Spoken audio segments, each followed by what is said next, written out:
on your cases, those being 1074-0152-5507, he is waiving. Is that correct? Yes, Judge. Waiving up to seek drug court.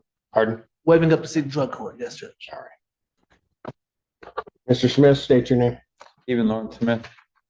And on those three cases, the court's understanding is you're waiving your right to a preliminary examination. Is that correct? Yes, Your Honor.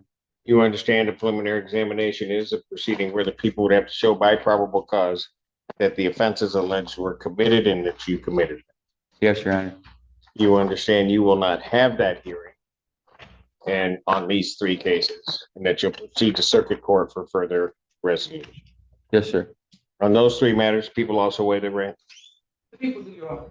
Preliminary examination having been waived, defendant is bound over on the one count in case ending in 0152, on one count with two following in the case ending in 1074, and is bound over to circuit court on the four counts as contained in the other matter, the case ending in 5507.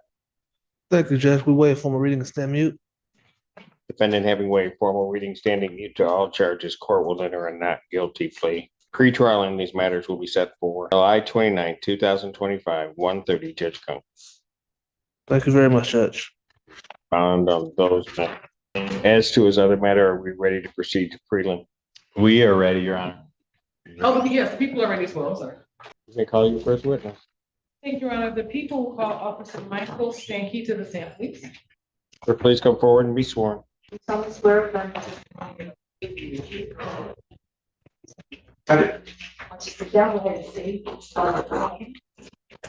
Officer Michael Stanky, first name C-H, last name S-T-A-N-A-D-Y.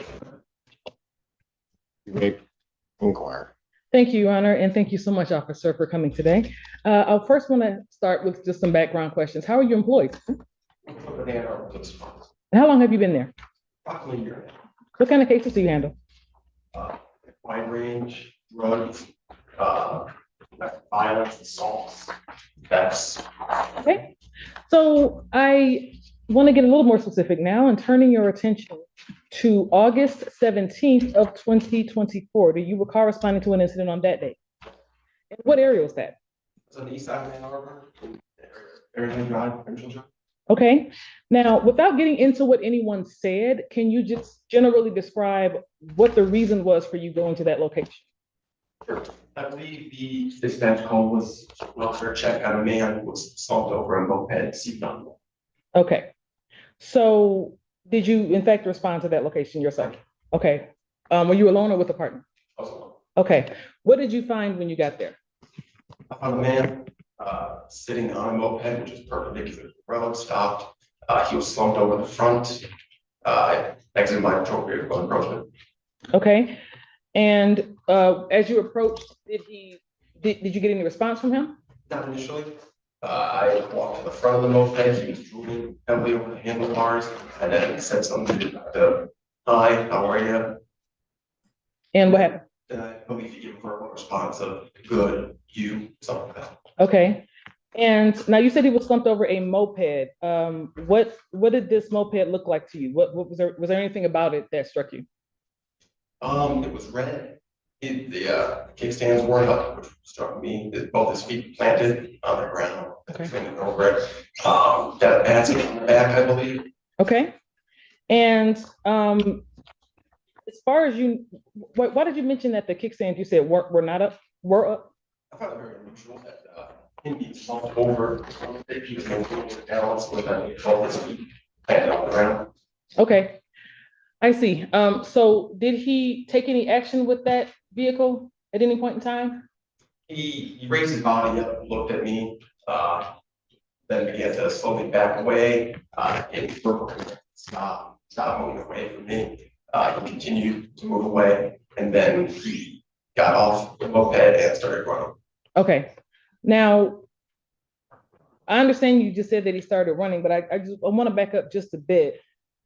from the point where you said he slumped over to starting to respond to you, why did you need him to respond to you? What reason did you have for continuing to interact with him? Well, I believe he was one of two things, either suffering for a medical emergency or he was some sort of drug or alcohol necessitating an investigation.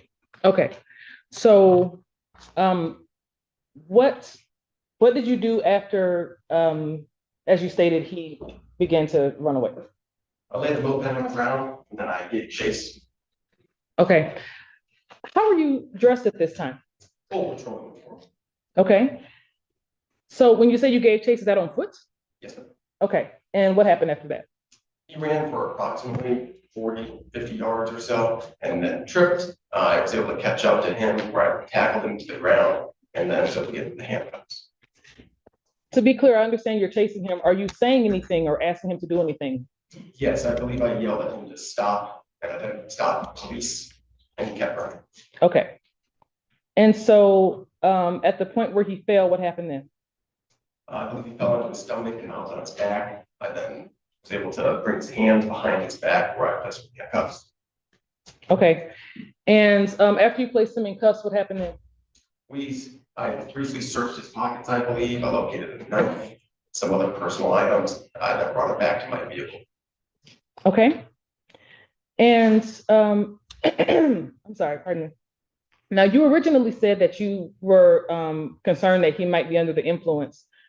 Is there any other reason that you were concerned about him being under the influence in terms of that moped? Oh, that he was operating it while under the influence? Okay, what makes you think he was operating it? Both his feet kind of on the ground, like as I said, so it wasn't, you could say it wasn't parked, kickstand up, where it'd be immobile. So kickstand was down. Okay.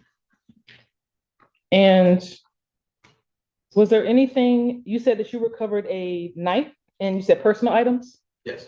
Was there anything else that you took from him or found related to the moped itself? Any other items? Those are the items that I found on his person. After placing them in my vehicle, I went back to the moped. I found a black bag, which I believe had been in the basket on the back of the moped. I looked inside that bag and I found numerous drugs, both illegal and prescription. Okay.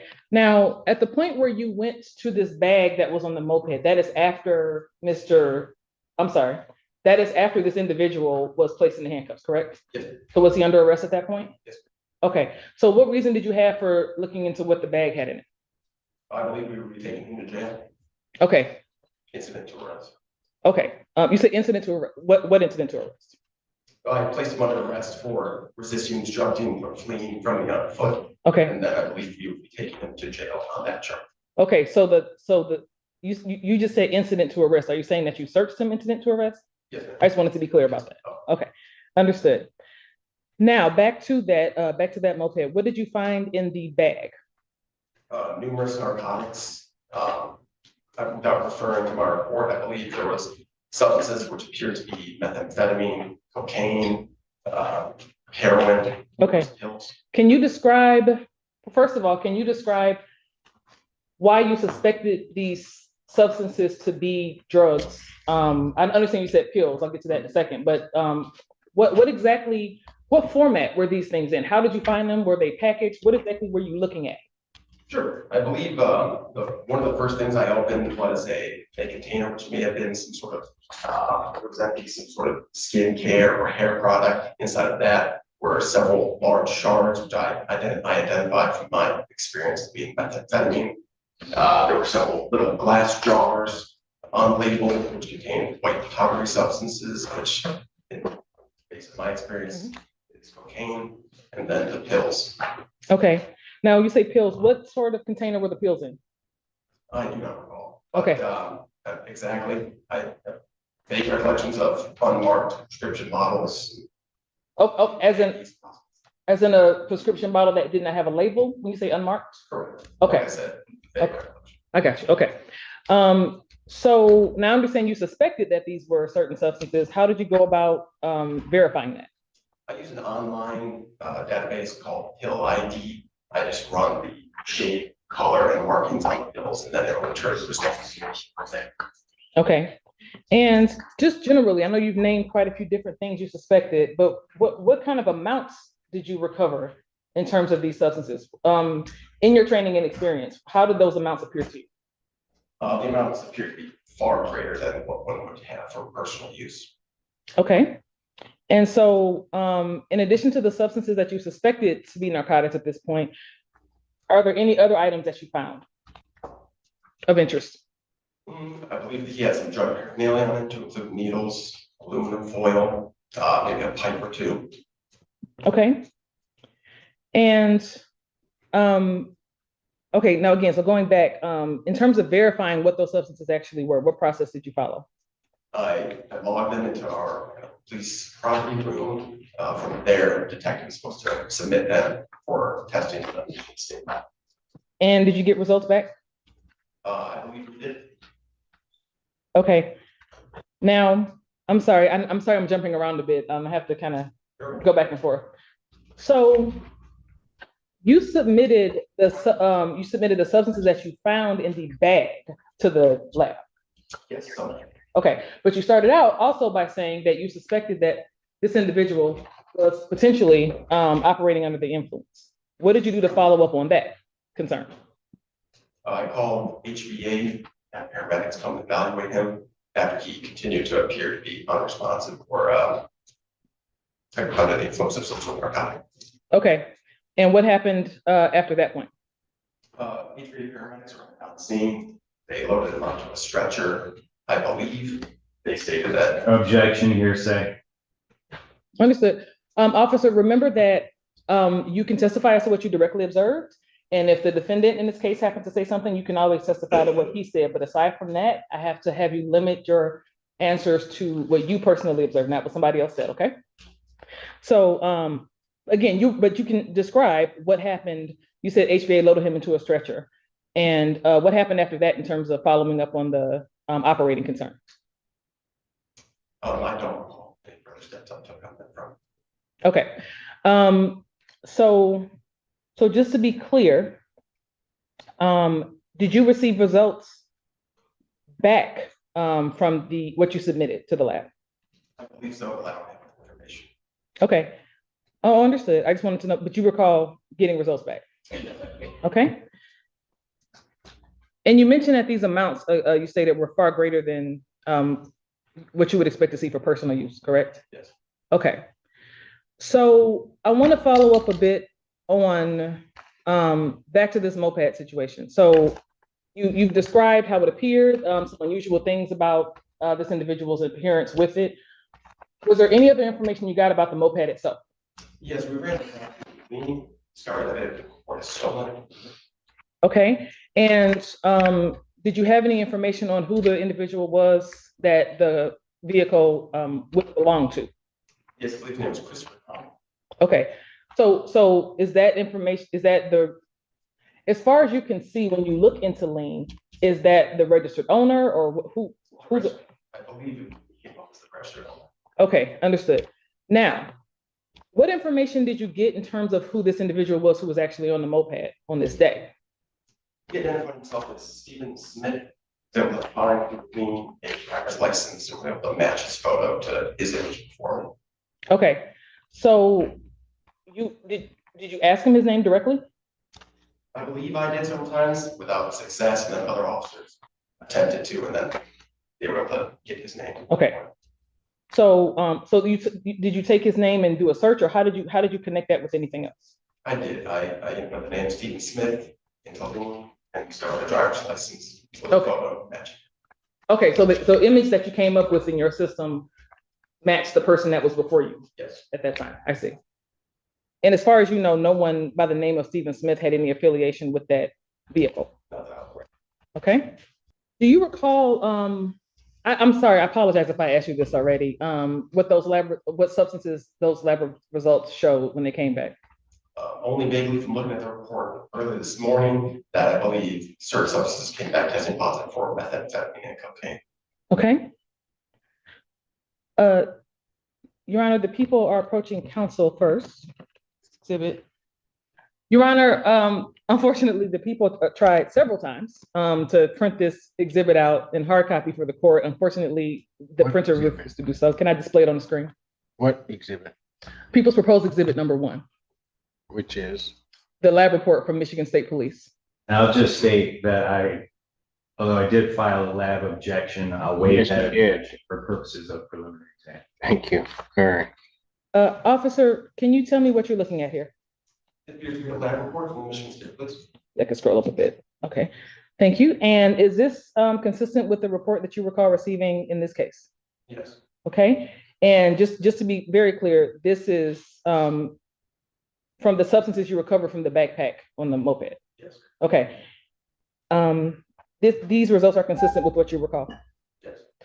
Given that the people would move to admit people's proposed exhibit number 1, which is this laboratory report from Michigan State Police. Any objection or what here? No objection for purposes of preliminary exam. Exhibit 1 is admitted. Thank you very much. So you described the individual that you saw and the steps that you took to identify him. One of my last questions is that individual in the courtroom today, sir? Yes. And can you please just describe him based on what he's wearing and where he's sitting? Sitting at the defendant's table wearing a white t-shirt. Thank you. Your Honor, may that record please reflect that the witness has identified the defendant. That objection record shall so reflect. Thank you very much. And just to ensure one more detail from very early in the questioning. So you mentioned that this incident took place on, I think, Fairlane and Provincial. What area is that in terms of city and county police? That's in Ann Arbor, County of Washington. Okay, thank you very much. I don't have any further questions at this time. Cross-examination. Thank you, Your Honor. Good morning, officer. If you don't hear one of my questions, let me know. I'm going to try to move through this relatively quickly. The first thing I want to ask you before I forget, you came up with information that the moped was stolen, correct? But you did not get any sort of admission or confession from Mr. Smith that he was aware that the moped was stolen. Isn't that correct? Correct. Did you gather any other evidence in your investigation to show that Mr. Smith knew the moped was stolen? No. Okay. Now, you first testified your reason for being in the area where Mr. Smith was, dispatch called out for a welfare check, right? Did you get any information about what anyone who may have called 911 or dispatch provided in terms of why a wellness check was being requested?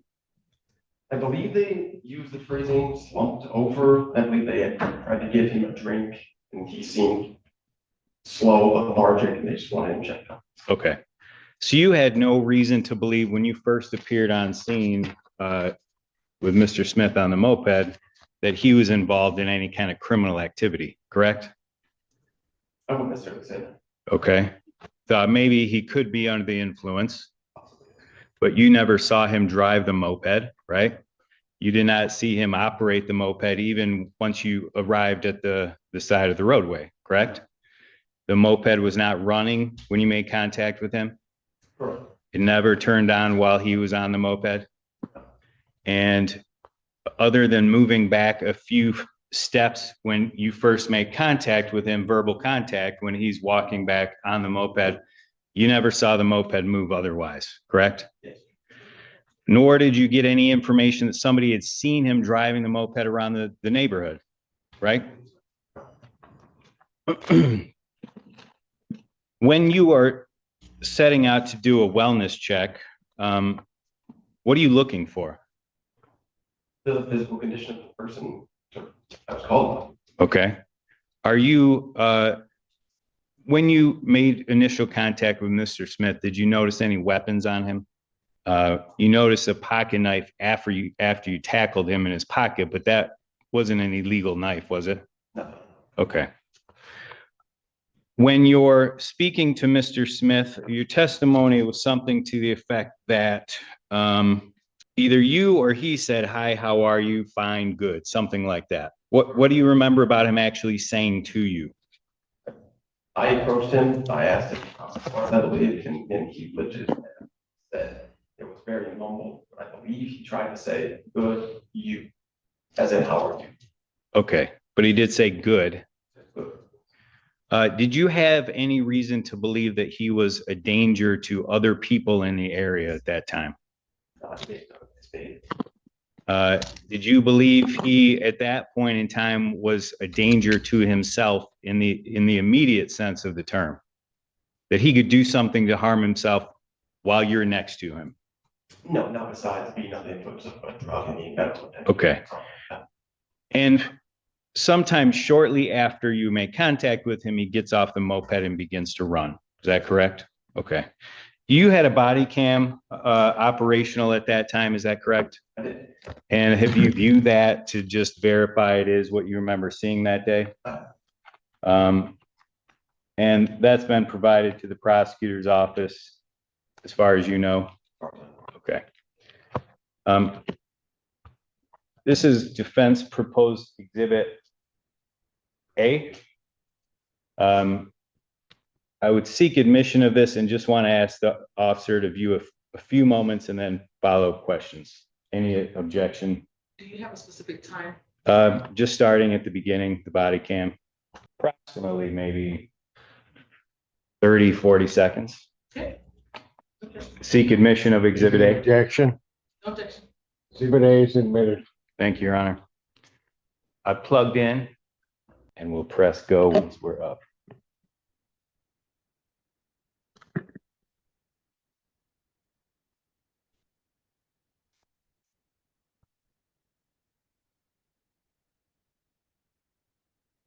Officer, is this you getting out of your vehicle? Yes, And this is the area that you've made initial contact with Mr. Smith? it is. That looks like a neighborhood, It is. pretty large yards. Doesn't look like there's any traffic around at the time. Not mine, too. Okay.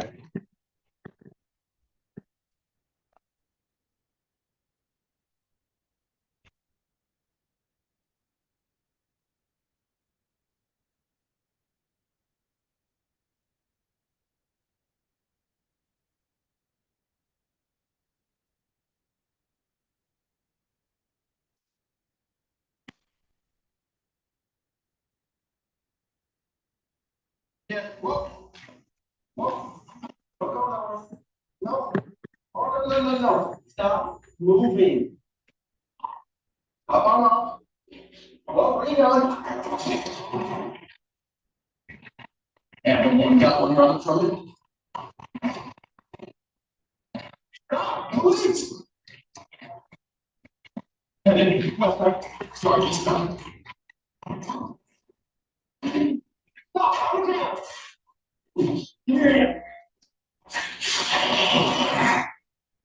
All right, I'm going to stop it there, officer.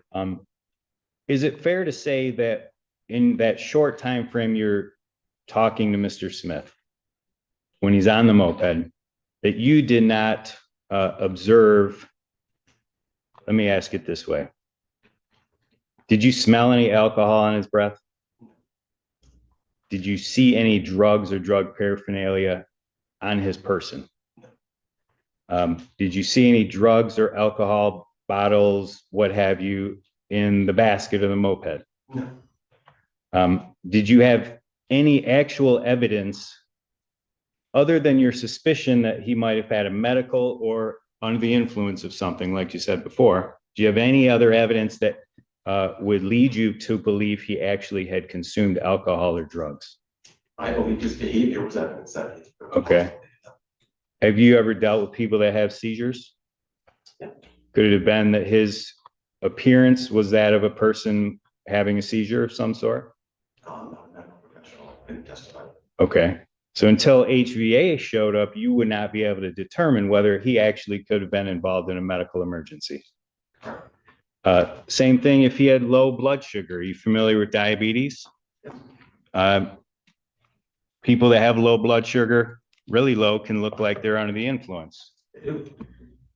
But you had no information one way or the other whether or not this actually could have been some medical situation for Mr. Smith, right? Right. And that's why you, in fact, called HVA later, once you had him under arrest in the back of your patrol car, so they could check him out, correct? And ultimately, he was not arrested and taken back to the police station. He was taken to the, U of M hospital. So you didn't you didn't actually book him in order to inventory his property, right? Not ultimately. No, I'm not looking at inventory of property. Not even after he went to the hospital. Okay, no.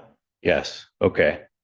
So in other words, you didn't have any of his property. If somebody is arrested and booked, then you inventory their property to make sure you have everything checked off, right? No. You don't do that when No. somebody's arrested? And booked? No, not the and booked. No, just arrested? Yes. Okay. You, at the time, you told us earlier in your testimony that you arrested Mr. Smith for resisting you as a police officer, correct? Correct. But isn't it fair to say that you can't arrest someone for refusing to get medical assistance? He prevented me from conducting an investigation into whether he was needing medical assistance or under the influence of drugs. Okay, but if you see a gentleman who begins to walk away and then run, doesn't that tell you that he seems to be fine? No, I would not say it seems fine. Okay, He tripped after a short distance. but he wasn't asking for your help, was he? What's the point of this question? To understand why he arrested Mr. Smith the way that he did. Just a handful more questions, Your Honor. So you arrest Mr. Smith, place him in the back of your patrol car, right? He did not resist you putting handcuffs on him, did he? I don't believe I was recalling to be only going on. I do, at the time. But Okay. And at no time prior to him being taken out by HVA did you conduct field sobriety tests? I did. Or even interact with him to see if he smelled like alcohol or something? Are you going down a road that just indicates the officer's conducting an investigation? Because first of all, the moped is illegally placed where it is because it's in the roadway perpendicular to the roadway. That's number one. But are you attempting to ask questions go to whether or not the officer would have had the right to take that individual into custody or that they were resisting and obstructing? Yes, Your Honor. Go for it. In situations, and again, I've asked you these questions, but you place Mr. Smith in the back of your patrol car. It sounds like you did not ask him any more questions or other than trying to get his name before he went off with HVA, correct? I think so. And when you searched his bag, which was near the moped, did you get his consent? No. Did you get a search warrant? No. Was it within his reaching distance once he's in the patrol car to get something out of it? And did you yourself have any reason to believe, strike that, from the outside of the bag, were you able to see anything that looked like controlled substance or paraphernalia or anything illegal? No. And unless somebody is a threat to himself or others, isn't it true you cannot take somebody in for a medical involuntary commitment unless they're a threat to themselves or others? Sure. And in this particular case, isn't it also true that you did not seek any sort of petition for him to be involuntarily committed, even after he was taken into custody and gone to the What is the hospital? relevance of that? Again, I think it goes to the legality of the arrest You don't have. and the search and seizure. I get where you're trying to go. You didn't have to answer that question. All right, let me ask a few more questions about did you field test any of these controlled substances? No. The lab report that was People's Exhibit 1 shows 1.88 grams of a combination of methamphetamine, cocaine, xylazine. Do you know where that particular, those substances came from in terms of a container, where they were found? No, the detective charged that. Okay. Did you find any logbooks or notebooks showing sales of anything in Mr. Smith's bag or on his person? Do you ever see him selling drugs to anybody? Do you have prior contact with him selling drugs? Did you find any scales inside of the bag? I believe so. I could reference my report. Sure, yeah, if you want to reference your report, just to be sure. Yes, it was a possession of a small scale. What kind of scale was it? Okay.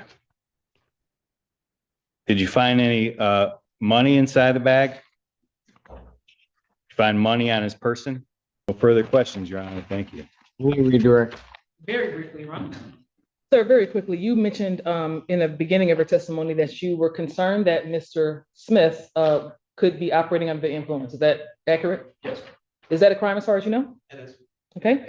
And just again, when you were fully uniformed, you asked him, he began running, you testified, and did not follow your commands when you asked him to stop, correct? Correct. Okay. You stated that you took him into custody, or handcuffed him rather. And what is the phrase you use about the search for the bag? What was the reason for it? Incident to arrest. Okay, can you just explain very quickly what that means? Sure. Up until the point that HBA tells me that. Why am I getting an explanation on search incident to arrest? I think I know what that is. Your Honor, I know that you do. Unfortunately, I was trying to make it extremely brief. Counsel wanted to create a record. I just wanted to very quickly rebut it with about Go 2 ahead. lines. Go ahead. As I was saying, until the point that HBA arrives and tells me he should go to the hospital, not to jail, I conducted my investigation as if he was going to jail. I have no reason to believe that he was certainly going to go to the hospital. He was well enough to have run away from me, approximately 50 yards. So I fully believed that he was going to be going to jail that day. So I began to inventory his property. Understood. Thank you so much, sir. And I think my final question is, when you spoke earlier to the amount of the drugs that you found, you mentioned that it was not for personal use, correct? I did not believe it was. Okay. And in your training and experience, what is having an amount of drugs similar to what you observed in this case consistent with, as far as you know? Distribution of narcotics. Okay. I don't have any further questions. Thank you. Real quick, officer. The positioning of that moped in the street parallel to the curb, that's improperly parked if it were parked. Is that correct? Sort of hard to say as it is, I believe a dirt road, it's not very well marked in that residential area, but I would. Well, but it's parallel. It's Yes. parallel in the road. I see. It's not going with the roadway, correct? I believe you need to be parked. Pardon? I believe you need to be parked parallel to the roadway. Okay, thank you. Any questions based upon the court's question? Not for the people. No, Your Question? Honor. You may step down. Thank you. Any additional witnesses? Not for the people. Any witnesses for the defense? No, Your Honor. You have a motion. Your Honor, the people are going to move for bind over on counts 1 through, let me rephrase it like this. Mr. Smith is currently charged with 5 felony counts. The people are moving for bind over on 4 of those 5. I do recognize that there is some discrepancy with count 4, which is controlled substance possession of analogs. The results shown on People's Admitted Exhibit number 1 shows that there are markings for that particular substance. However, the detection of it suggested something different that could not be confirmed. I do not contest that those results are basically inconclusive for our purposes, so I am not fighting for count 4 to be bound over. However, I do believe we have met our burden, particularly at a probable cause standard, to bind over on counts number 1, which is controlled substance delivery manufacture of cocaine less than 50 grams. Count 2, delivery manufacture of methamphetamine less than 50 grams. Stolen property, receiving and concealing a motor vehicle, as well as police officer resisting and obstructing. Officer Stanky testified, I believe credibly and reliably so, that he's an officer with AAPD, Ann Arbor Police Department, that this incident took place within the city of Ann Arbor, County of Washtenaw, that he eventually identified the individual who was on this moped as Mr. Stephen Smith by him, number 1, responding to his own name and stating so, as well as him getting identification, matching him up in lean with that photo and identifying him here in court today. His reasons for stopping were obviously of a concern, given that he was passed out, slumped over the handlebars, as we saw in the video that counsel admitted, and that he clearly had a concern about him being under the influence, as well as potentially operating as well, but certainly being under the influence of some sort of substance at that time. Given that as soon as he began to investigate that, as a fully uniformed officer, clearly performing his duties, I think that Mr. Smith immediately running away from him by itself meets the standard and the elements for resisting and obstructing, given that he did not follow those commands, knew that that was a police officer, and immediately ran away. In terms of what happened after that point, he did a search incident to arrest, as he mentioned, as he did plan to take him into a custody for the resisting and obstructing. That search included a bag on that moped, which held a large amount of substances suspected to be controlled substances, which were then proven to be so in terms of being cocaine and methamphetamine, as shown by People's Admitted Exhibit 1 for the Michigan State Police laboratory results. Finally, he ran a report on that moped that Mr. Smith was found on, saw that it showed up in lien as a vehicle that had indeed been reported stolen, and it was not obviously affiliated with Mr. Smith in any way. Given that, the people believe we have met our burden and we move for bind over on those 4 counts, counts 1, 2, 3, and 5, excluding count 4. Response. Your Honor, as far as count 3, receiving, concealing stolen property, been no testimony or evidence presented that Mr. Smith knew or had reason to believe or know that the vehicle, the moped. But isn't that a factual question?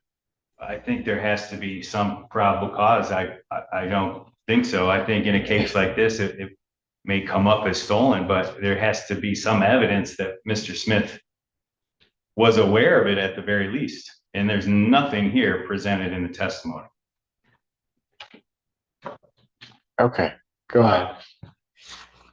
I think more importantly, and I think that cuts to the heart of 2 different issues, is that under the resisting and obstructing police officer, one key element is that the officer gave the defendant a lawful command, or was making a lawful arrest, or otherwise performing a lawful act. I don't see how the law or the Constitution allows a police officer to turn what is a wellness check. You need to give me some case law, because I'm not going to argue law by Fikowski. I sat there and watched your exhibit. Your exhibit clearly indicates the officers in the performance of his duty, tells him, hold on, hold on, hold on. It's grabbing the front of the bike. The officer is in the middle of the investigation, and your client gets off the bike, takes off. So you show me a case where that is not resisting and obstructing. I'd like to see it. Your Honor, there's a case, the City of Troy versus Olinger, Michigan Supreme Court, 438 Mich 477. This is talking about using the community caretaker exception to enter a house. But this is essentially what a welfare check is. Community caretaker of a police officer. It's not going to investigate a crime. It may have determined, Mr. Fikowski, you're jumping to conclusions. When the officer arrives there, he's not sure what he has. He's investigating a potential crime or some wellness. He doesn't know, as many officers don't. One of the things is, during the course of that initial part of that investigation, he tells your client to stay put. He doesn't. He takes off. But he gave him a lawful command, and he didn't follow it. But I think the question comes up as to what authority does a police officer have to detain someone on what initially starts as a medical check, a wellness check, if the observation of the individual is that he gets up and is able to move around. He doesn't know that, though. Unless he's a threat to somebody else. You can argue that at trial.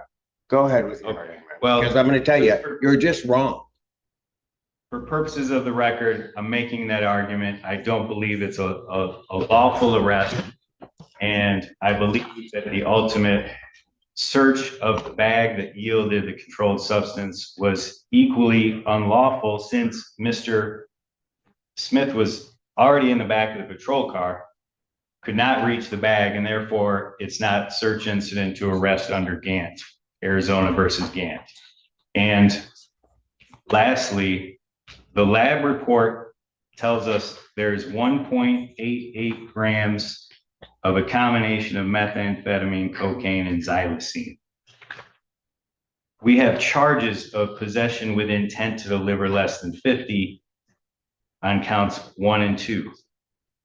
And while the officer testified there were other drugs, we don't have any indications of amounts. So I would ask that this, and without something more, again, in terms of actual measurements of these other substances that the officer found, he says there was a scale. He says it looks like more than somebody would have for personal use. But without some more evidence, that is more speculation than I think it is for probable cause for bind over on possession with intent to deliver. So I've made my request that the evidence should be suppressed and all the charges should actually be dismissed. Anything else in there? Extremely quickly, Your Honor. Not that this is going to be outcome determinative, but the case that counsel cited, City of Troy versus Olinger, concerned whether or not an officer may enter a home without a warrant when he believes that the person inside that home may be injured in terms of that community caretaking function. I don't think that case has anything remotely relevant to the facts presented here. It's not applicable. Factually, it's not applicable. Court, having heard the testimony in the case, the court believes that the people have indeed sustained their burden of finding the defendant over.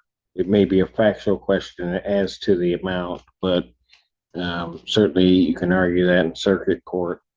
And so as to the drugs at issue in count 1 and 2, the court would find that the people have sustained their burden. It's also to count 3, there is, he's sufficiently, if the issue is that he didn't have knowledge that the bike was stolen, then certainly counsel's free to argue that in circuit court, but that creates a factual issue. He's there present on a stolen motor vehicle, and then when questioned by the officer and held by the officer, takes off, but later on it's determined that that vehicle is stolen. I think that's sufficient enough evidence regarding the count 3, the receipt and concealment of stolen property, motor vehicle. As to count 5, the resisting and obstructing,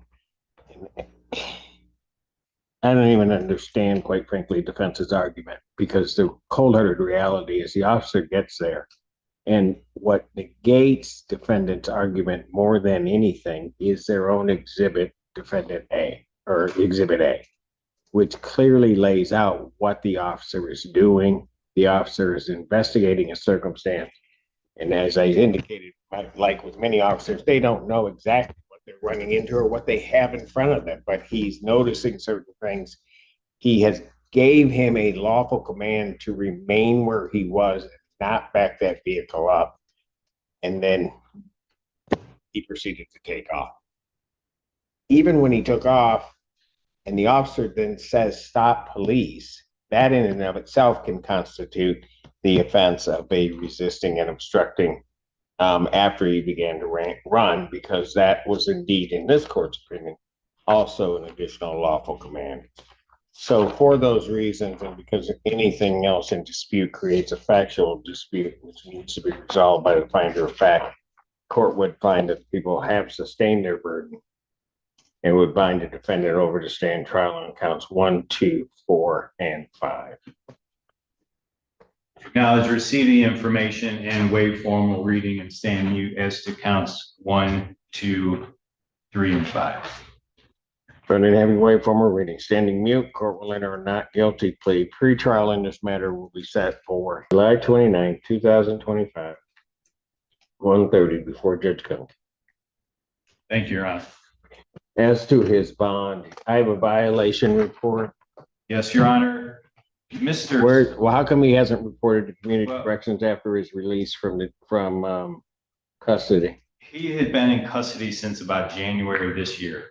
And in speaking to Mr. Smith, he was only released from the Jackson County Jail about 2 weeks ago. He had bonded out on all these cases. When he was arraigned, I believe he was told, because he was also on probation in Monroe County, That he. If he goes over there and tests right now, is he gonna test clean? He should be clean, Your Honor. Go over and test. He needs to come back. You'll need to remain here and then I'll set his bond. The People State of Michigan versus Cody Moore. People? And Alex Warren Green on behalf of Mr. Moore. You state your name, Mr. Moore. Cody Moore. Your Honor, today's date and time for preliminary examination. I had an opportunity to speak with Ms. McDuffie about Mr. Moore's case. We are respectfully requesting an adjournment to, I'll leave it in the court's discretion. Why? Your Honor, if I may, we have discussed the resolution in this case. I just need a couple of weeks to get the information that we need, and I believe I'll be able to send the knowledge to the court once I receive that in the next 3 weeks or so. For Mr. Warren. That's my understanding, Your Honor. We did attempt to contact Mr. Moore's parole agent. We need to follow up with her. Want to track Mr. Moore's progress over the next few weeks with respect to his drug testing.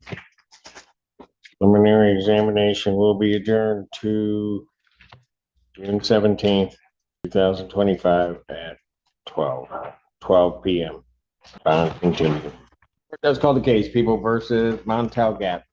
2 cases. Andrew Childers appearing on behalf of the people, Your Honor. Assistant Public Defender Ben Dennis on behalf of Mr. Gatlin, who stands to my right. You state your name for the record, sir. My name is Montel Gatlin. Thank you. All right. 8 times set. Oh, yes, sir. Hey, before we proceed, I would like to just take accountability for what I've done. I would like to plead guilty. So. Hold up. No. Mr. Gatlin. No. Hold on a second. Okay, hold on. There's a process to it, okay? And so I hear what you're saying, not discounting it, but this would not be the place to do it, to do that right now. The question would be today, given what you kind of just said, as to whether or not you want to have this preliminary examination. I would like to hold it, and I would like the court to hear me out. That's it. So you want to hold your preliminary examination? Yes, I would like to hold Okay. Did you want to speak further with your counsel, given what you just said? And I would not like to speak further with my counsel. I feel like my counsel is what? who he is. Okay. All right. Okay, but I just want to make sure, and I'm doing this because I want to make sure things are fair for you, that you understand this isn't the point at which you would testify typically. You understand that? Yes. Yes. Okay, that's what I'm trying to. So here's the thing, Mr. Cameron. You said something to me or said something out loud, stopped you, right? Yes. Then when I asked whether or not you wanted to have your preliminary examination, you then stated that you want to be heard. Yes. Okay. This proceeding, the preliminary examination, not saying it hasn't happened before, but this particular proceeding is not one where you would typically be testifying or saying things to the court. I would love to if you would give me a chance. Okay, well, let me do this, okay? Because again, I'm not disputing anything that you may want to do. I just have to make sure that you're not doing something that may jeopardize your rights, okay? So just bear with me. I got to do my job, right? Okay, all right, so I'm hearing you. I think what I'm going to do is I'm going to pass the matter. I'm going to let you just briefly talk with your attorney and maybe the chief deputy of the public defender's office so that process-wise you understand it and understand what typically will happen at this proceeding and what won't happen, or what, strike that, what typically happens at this proceeding and also what typically does not happen. Okay. And I think you may be asking to do something that typically does not happen. And I just want you to be clear on that. Okay. I'm just trying to plead to all. Stop. Hold on. I hear you. If that's what you want to do, there's a way maybe to go about doing that. Okay. I don't think they want to help me. I don't. Well, hold on. Stan, I hear you. Okay. I'm trying to say it in a way. Here's what I'm going to do. I'm going to pass the matter. We'll find Mr. Brown. I'm going to have you talk to Mr. Brown. All right. With the PD's office, just to make sure you're clear on everything. Because I have to make sure that your rights are protected. Okay. So we're going to do it that way. We're going to do it that way. All right. That may mean you might come back up. We might be in the same boat, but I just have to make sure. Okay. Fair enough. Okay. So let's take him back. Your Honor, real quick. Okay, yeah, no, fine. Take him back. Counsel approach, please. Let's call the case of the People versus McLaughlin.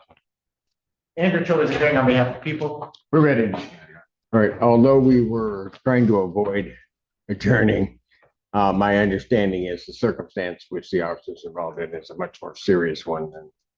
Right, and in fact, another deputy just left because they're requiring extra assistance. Just so the record's clear, that the deputy, Rob, who's involved in this case, is on the SWAT team. They are currently dispatched to some sort of barricaded gunman situation, and that situation has not cleared. So, did our best. We could try anyway. So preliminary examination in this matter will be continued 17th at noon. thank you. All right, thank you. Continuing. Court does call the cases of the People versus Montel Gatlin. Andrew Childers appearing on behalf of the people. Assistant Public Defender Ben Denowith on behalf of Mr. Gatlin, who is entering the courtroom now. Mr. Gatlin, would you state your name for the record, please? Montel Gatlin. Your Honor, at this time, the defense will refer Mr. Gatlin to the Forensic Center for competency. On both cases, I will email the form to the clerk of the court later today. All right, very good. Mr. Simpson, what's going on here? I'm sorry. What's going on here? And competency? Well, they've asked for a forensic evaluation. There's not. Just Gatlin, just hold on a minute. I can't. When it's requested by counsel, there's really not a lot I can do except to do the referral. Okay. A forensics on what? Likely for competency and criminal responsibility. I'm just saying, what's their reason for trying to even do this just because I was trying to say something? Well, What's their reason? no. I don't. Okay, so I'm not privy by design to all of the conversation that you have with counsel. You have conversations with counsel. And still state what I wanted to state on record. And I'm gonna tell you something, Mr. Gatlin. That would.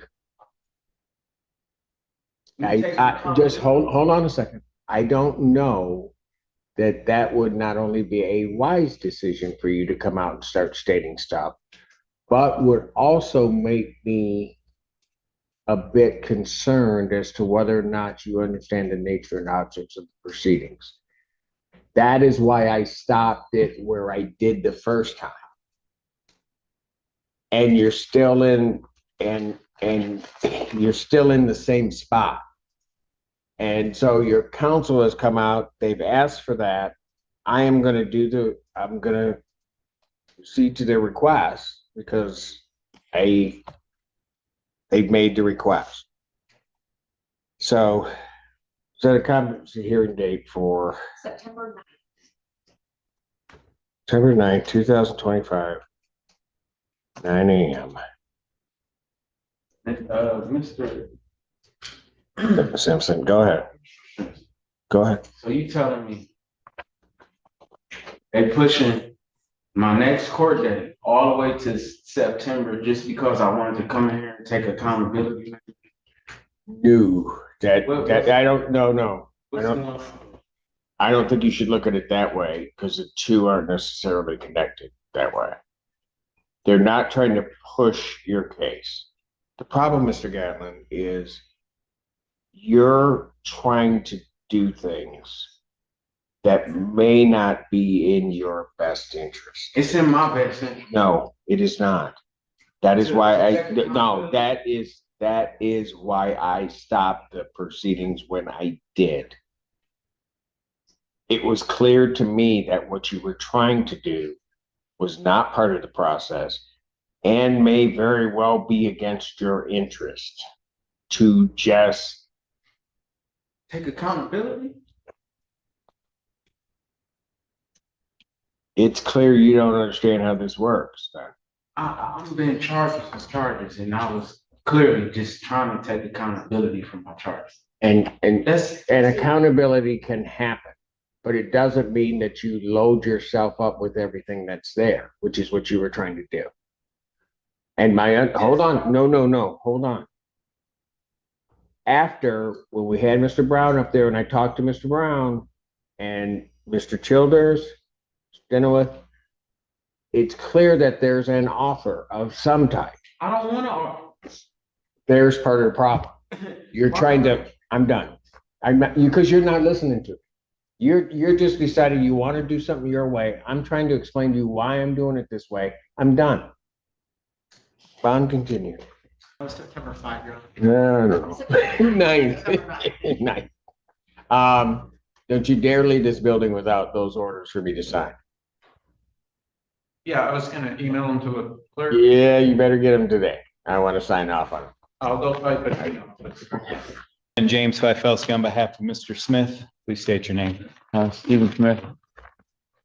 All right. Your Honor, my client has a script for the Suboxone. He was actually receiving this in custody and they gave him a script when he left. So I can present that to the court. Does he have a medical marijuana card? He did, Your Honor. It's my understanding that it was taken into police property or something in one of these arrests. So I would certainly advise him not to consume marijuana. He's not to if be. he didn't have a. I'm looking at the bond conditions. He's not supposed to be using marijuana at all. Okay. So He just, as I told the court earlier, he just got out of custody after about 5.5 months. I think it was 2 weeks ago. He is doing group treatment at Catholic Charities, I believe up in Fenton, Howell. He certainly is aware of his dependence issues and treating those as best he can. I would just ask the court to continue him on bond. you're gonna need a new order for him. Okay. All right.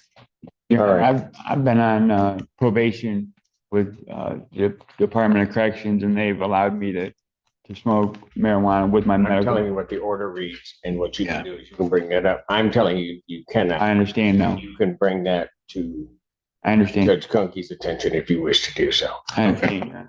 All right. So no marijuana unless ordered by Judge Kunke or permitted by Judge Kunke. Got that? Yep. All right. Thank you very much. I'm preparing a new order consistent with the previous order so that he shouldn't have a problem testing. Okay. All right. And he's gonna, I believe, go back to community corrections right now to get on board with testing. Thank you. Thank you, Joe.